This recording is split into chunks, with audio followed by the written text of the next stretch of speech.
கர்த்தருடைய பரிசுத்த நாமத்திற்கு மகிமை உண்டாவதாக. இந்த நாளிலே ஏன் ரட்சிக்கப்பட வேண்டும், ஏன் ஞானஸ்தானம் பெற்றுக்கொள்ள வேண்டும் என்பதற்காக 7 காரியங்களை குறித்து நாம் பார்த்து கொண்டிருக்கிறோம். முதலாவதாக, நம்முடைய பாவம் மன்னிக்கப்பட வேண்டுமானால் நாம் ஞானஸ்தானம் பெற்று ரட்சிக்கப்பட வேண்டும் என்று சொல்லி நம்ம பார்த்தோம். ரட்சிக்கப்பட்டு ஞானஸ்தானம் பெற்றுக்கொள்ள வேண்டும். இரண்டாவதாக, கர்த்தனாகிய இயேசு கிறிஸ்துவை, பிதாவாகிய தேவனை அப்பா என்று அழைக்கும்படியான உரிமையை பெற்றுக்கொள்ளும்படியாக நாம் ரட்சிக்கப்பட்டு ஞானஸ்தானம் பெற்றுக்கொள்ள வேண்டும் என்று சொல்லி பார்த்தோம். இந்த நாளிலும் மூன்றாவதாக, நம்முடைய பெயர்கள் ஆட்டுக்குட்டியானவருடைய ஜீவ புஸ்தகத்தில் எழுதப்படும்படிக்கு நாம் ரட்சிக்கப்பட்டு ஞானஸ்தானம் பெற்றுக்கொள்ள வேண்டும். ஏன் ஆட்டுக்குட்டியானவருடைய ஜீவ புஸ்தகத்தில் நம்முடைய பெயர்கள் எழுதப்பட வேண்டும் என்று சொன்னால், ஆட்டுக்குட்டியானவருடைய ஜீவ புஸ்தகத்தில் பெயர் எழுதப்படுகிறவன் மாத்திரமே பரலோக ராஜ்யத்திற்கு நுழைய முடியும் என்று சொல்லி வேதம் நமக்கு சொல்கிறது. ஜீவ புஸ்தகம் என்கிற ஒரு புஸ்தகம் இருக்கிறது. அந்த புஸ்தகம் உலகத்திலே தோன்றின எல்லா மனிதர்களுடைய பெயர்களும் எழுதப்பட்ட ஒரு புஸ்தகம், ஜீவ புஸ்தகமாய் பரலோக ராஜ்யத்தில் இருக்கிறது. இந்த உலகத்திலே நாம் வாழும்போது சென்சஸ் என்று சொல்றோம் இல்லையா? அப்படி சென்சஸ் புஸ்தகம், இந்த தேசத்தில் எவ்வளோ பேர் இருக்கிறாங்க, இந்த இந்த மாவட்டத்தில் எவ்வளோ பேர் இருக்கிறாங்க என்பதை குறித்து, இந்த இந்த இந்திய தேசத்தில் எத்தனை கோடி மக்கள் இருக்கிறாங்க என்பதை குறித்து எழுதப்படுகிற புத்தகம்தான் சென்சஸ் புத்தகம் என்று சொல்லி வாசிக்கிறோம். அப்படித்தான் ஜீவ புஸ்தகம் என்பது எத்தனை ஜனங்கள், எத்தனை கோடி ஜனங்கள் இந்த உலகத்திலே இருக்கிறாங்க, இந்த உலகத்தில் தேவன் அனுப்பி இருக்கிறார், இந்த உலகத்தின் மொத்த மாதா முதல் இனி கர்த்தராகிய இயேசு கிறிஸ்து வரும் வரைக்கும் உலகத்தில் பிறந்த ஒவ்வொரு மனிதனுடைய பெயர்களும் அவர்களுக்குரிய சகல காரியங்களும் எழுதப்பட்டிருக்கிற புஸ்தகம்தான் ஜீவ புஸ்தகம். ஆனால் ஒரு மனிதன் ரட்சிக்கப்பட்டு ஞானஸ்தானம் பெற்றுக்கொள்ளும் போதுதான் அவனுடைய பெயர் ஆட்டுக்குட்டியானவருடைய ஜீவ புஸ்தகத்தில் எழுதப்படுகிறது.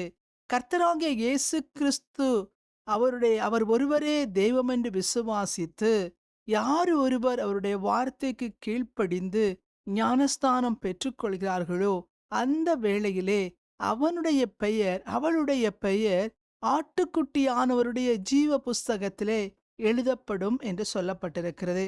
அப்படிப்பட்ட ஆட்டுக்குட்டியானவருடைய ஜீவ புஸ்தகத்தில் எழுதப்பட்டிருக்கிறவர்கள் பெயர்கள்தான் பரலோக ராஜ்யத்தில் நிலைநிற்குமா பாருங்க.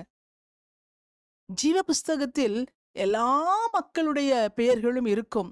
ஆனால் ஆட்டுக்குட்டியானுடைய ஜீவ புஸ்தகத்தில் ரட்சிக்கப்பட்டு ஞானஸ்தானம் பெற்றவர்களுடைய நாமங்கள் மட்டும்தான் எழுதப்பட்டிருக்கும் என்று சொல்லப்படுகிறது. அப்படி அந்த புஸ்தகத்திலே, ஆட்டுக்குட்டியானுடைய ஜீவ புஸ்தகத்திலே பெயர் எழுதப்படாதவர்கள் பரலோகத்திலே பிரவேசிக்க முடியாது. வெளிப்படுத்தல் சுவிசேஷம் 20:2 நாம் வாசிக்கிறோம், ஜீவ புஸ்தகம் என்னும் மற்றொரு புஸ்தகமும் திறக்கப்பட்டது. அந்த மற்றொரு புஸ்தகம்தான் ஆட்டுக்குட்டியானவருடைய ஜீவ புஸ்தகம். வெளிப்படுத்தல் 13:8 பார்க்கிறோம், உலக தோற்றத்துக்கு முன்பாக அடிக்கப்பட்ட ஆட்டுக்குட்டியானவருடைய ஜீவ புஸ்தகத்தில் அப்படின்னு சொல்லி வாசிக்கிறோம். உலக தோற்றத்துக்கு முன்பாகவே அடிக்கப்பட்ட ஆட்டுக்குட்டியானுடைய ஜீவ புஸ்தகத்தில் எழுதப்பட்டவர்களாகிய இவர்கள் என்று சொல்லி நம்ம வாசிக்கிறோம். வெளிப்படுத்தல் 21 27 சொல்கிறது, ஆட்டுக்குட்டியானுடைய ஜீவ புஸ்தகத்தில் எழுதப்பட்டவர்களை மாத்திரம் தவிர மற்றவர்கள் அங்கே பிரவேசிக்க முடியாது என்று சொல்லி திட்டவட்டமாய் எழுதியிருக்கிறத நம்ம பார்க்கிறோம். இப்போ தேவ பிள்ளைகள் பரலோக ராஜ்யத்திற்கு நாம் கடந்து போக வேண்டும் என்று சொன்னால், நான் தேவனுடைய பிள்ளைகள் என்று சொல்லி கொண்டாலும் அவர் ஒருவர்தான் தெய்வம் என்று சொல்லி அவருடைய மரணத்தை விசுவாசித்து, என்னுடைய பாவத்திற்காக அவர் மரித்தார் என்று விசுவாசித்து அந்த ஞானஸ்தானத்தை நாம் பெற்றுக்கொள்ளும் போதுதான் அந்த ஆட்டுக்குட்டியானுடைய ஜீவ புஸ்தகத்தில் நம்முடைய பெயர் எழுதப்படுகிறது. பாருங்க, நம்ம இதை எல்லாவற்றையும் ஏனோ தானோ என்று சொல்லி நாம் அற்பமாய் விட்டு விடுகிறோம். ஒருவேளை இதை அறியாதிருந்தால் கூட நமக்கு ஒருவேளை மன்னிப்பு கிடைக்கலாம். ஆனால் அறிந்தும் இதை செய்யாமல் இருக்கும்போது அது நமக்கு மன்னிக்கப்படக்கூடியதான ஒரு காரியம் அல்ல. அதனால் தெய்வ பிள்ளைகள் பரலோக ராஜ்யத்துக்கு பிரவேசிக்க வேண்டுமா? உலகத்தில் உள்ள ஜனங்கள் பரலோக ராஜ்யத்துக்கு பிரவேசிக்க வேண்டுமா? கிறிஸ்தவர்கள் என்று சொல்லிக் கொள்கிறவர்கள் பரலோக ராஜ்யத்துக்கு பிரவேசிக்க வேண்டுமா? ஆட்டுக்குட்டியானவருடைய ஜீவ புஸ்தகத்தில் உங்களுடைய பெயர் இருக்கிறதா என்பதை நீங்கள் அறிந்து கொள்ள வேண்டும். ஏதோ ஜீவ புஸ்தகம் என்று சொன்னோன்ன நம்ம ஒன்றும் தெரியாதவர்களா நம்ம இருக்கிறோம் பாருங்க. உலகத்துல எல்லாருடைய பேர், எல்லா ஜாதி, எல்லா மதம், எல்லாவற்றை உலகத்துல உண்டாகிற எல்லா மனிதருடைய பெயர்களும் இருக்கிற புஸ்தகத்திலே நம்முடைய புஸ்தகம் இருந்தாலும், நாம் கிறிஸ்துவுக்காக நாம் பிரித்தெடுக்கப்படும் போது நம்முடைய நாமங்கள் பரலோக ராஜ்யத்திலே எழுதப்பட்டிருக்கும். அப்படிப்பட்டவர்கள்தான் அந்த பரலோக ராஜ்யத்திலே, இந்த புதிய எருசலேமிலே பிரவேசிக்க முடியும் என்பதை நீங்கள் மிகவும் கவனமாய் நீங்கள் அறிந்து கொள்ள வேண்டிய காரியமாய் இருக்கிறது. ஆதலால் தெய்வ பிள்ளைகள், இந்த சத்தியத்தை அறிந்தவர்களாய் நாம் நிச்சயமாக ஆட்டுக்குட்டியானுடைய ஜீவ புஸ்தகத்தில் நம்முடைய நாமங்கள் எழுதப்பட வேண்டும் என்கிற கருத்தோடு உங்களை சந்திக்கிறவர்கள், உங்களுடைய சொந்த பந்தங்கள், உங்களை சுற்றியிருக்கிற ஜனங்களிடத்தில் இந்த சத்தியத்தை சொல்லுங்கள்.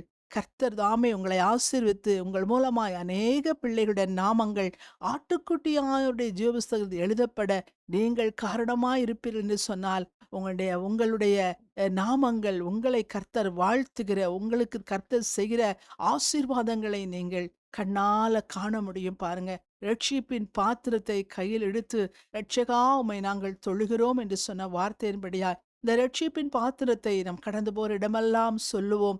ஏன் ரட்சிக்கப்பட வேண்டும், ஏன் ஞானஸ்தானம் பெற்றுக்கொள்ள வேண்டும், என்ன முக்கியம் என்பதை குறித்து நாம் தொடர்ந்து பார்த்து கொண்டிருக்கிறோம். அப்படியா இந்நாள் வரைக்கும் சொன்ன அந்த 3 காரியங்களிலே நீங்கள் சரியா இருக்கிறீர்களா என்பதை நீங்கள் ஆராய்ந்து பார்த்து கொள்ள வேண்டும். நம்முடைய குடும்பம், கணவன், மனைவி, பிள்ளைகள், மருமக்கள், மாமனார், மாமியார், சுற்றுமுற்றான சகோதரர்கள் இப்படிப்பட்ட காரியங்களிலே சரியா இருக்கிறார்களா என்பதை நாம் அறிந்து அந்த சத்தியத்தை எடுத்து சொல்லி இப்படிப்பட்ட காரியங்களை செய்து முடிக்க இந்த பூமியிலிட்டு நாம் எடுபடுக்கும் முன்பாக இப்படிப்பட்ட காரியங்கள் எல்லாம் செய்து முடித்து புதிய எருசலேமுக்குள் அந்த பரலோக ராஜ்யத்துக்கு பிரவேசிக்க நாம் அநேகருக்கு பிரயோஜனம் உள்ள பிள்ளைகளாய் வாழ்வோம். நம்மையும் நாமே அப்படியாய் மாற்றிக்கொள்வோம். கர்த்தர் தாமே உங்கள் ஒவ்வொருவரையும் ஆசீர்வதிப்பாராக. ஆமேன்.